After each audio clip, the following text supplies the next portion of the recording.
What I would like you to do now is take the time to listen to our keynote speakers and take this hour to really focus on you.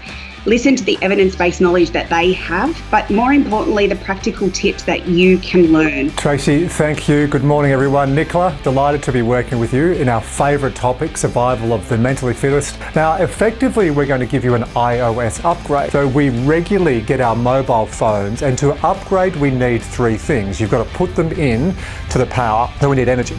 We need time, it generally does it overnight, and it needs an attentive focus.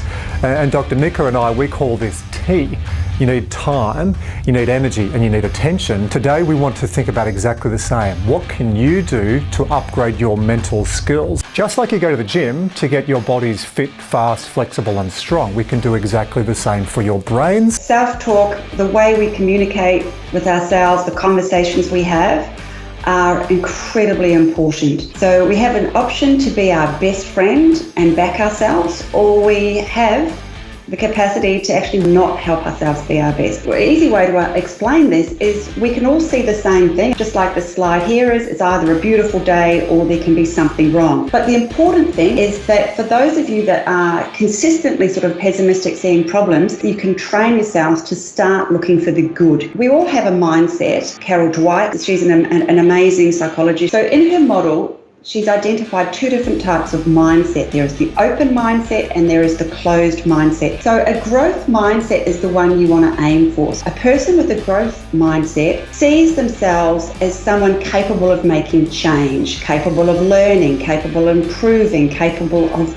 growing. Firstly, they embrace challenges. Secondly, they persist with setbacks. They believe that their effort will lead to mastery. Whereas in a fixed mindset, they actually don't persist. They buckle when they make errors. People with a growth mindset learn from others. Rather than saying, I'm not there, or it didn't work, or I can't do this, part of the inner narrative is to say, I'm not there yet. The next thing is to stay curious, because if you're not there yet, you need to stay curious and find out where to go. Find the joys in your life. In a narrative, identify the joys, say them out loud, make them explicit. I have a question around digital future jobs landscape, but it's also around human-only traits that you've just described, things that can't be digitized. How does this translate into a role description? It'll be those human capacities, creativity, flexibility and so forth, that will mean that we're employed and machines actually don't take over. You know, if you're working in a team, it's actually personality matches, good, positive, safe, respectful interpersonal relationships, and humans can be amazing. But maybe we need to look more at those soft skills, adaptability and creativity, more in the interviews to build that. Let's get to being calm, a totally trainable mental skill. 24 weeks of the year for 80 minutes. I teach players to be calm. So here's a model that we teach on that. And you look at the vertical axis is performance and the horizontal axis is arousal. So the optimum level, which is a 5, is the sweet spot for optimum performance. So there's skills we teach high performers, if you're at a 7 with nervous energy, how to chill. And then we've also got lethargy. So if a player is saying, I'm feeling tired and fatigued. You've all felt like that. You've got to do a presentation, or it might even be going home to partner, family, kids, friends, and you've had a massive day at work. The fire breathing, it's all about, it's in and out hard, in and out hard. But what we're going to do now is an activity on breathing. Can you put your hands on your waist? And we're just going to do a 30-second activity. That's it. 30 seconds on breathing. When you breathe in, my belly button should actually be pushing out. And when I breathe out,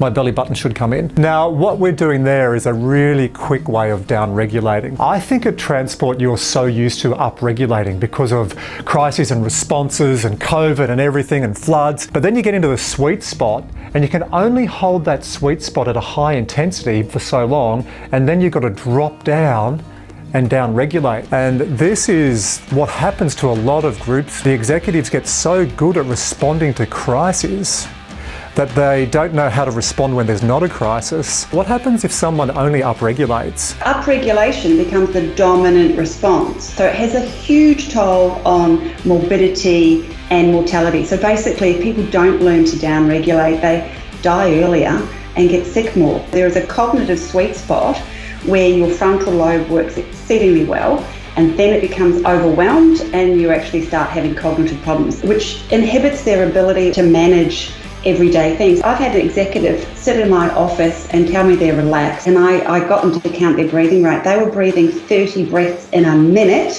when the goal is under 10. Can I just say thank you to both of you for what has been such an insightful and engaging session. And I also do want to say thank you to everyone for coming along and taking your hats off. And I do hope that you will walk away with the focus on your own self-care. I will ask you to now put your leadership hats on and just remember that we've got to be well in ourselves so that we can be able to lead, and that our leadership shadow amplifies the importance of well-being to and for our people.